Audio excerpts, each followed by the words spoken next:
You don't have to be perfect to start.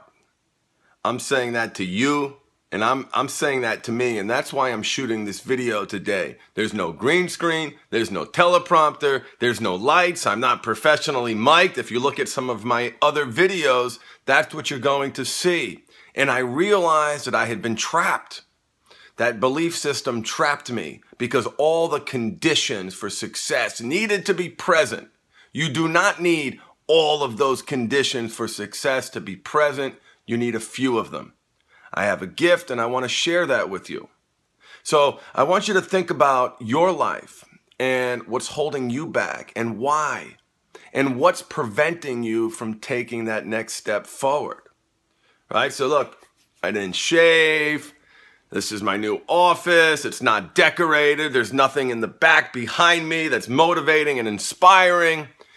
All those reasons would keep me from reaching out and connecting.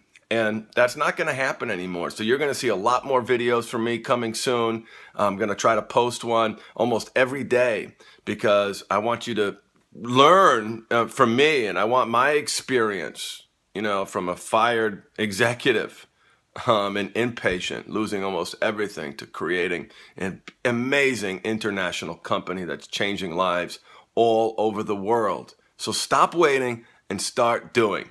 Talk to you guys later. Bye.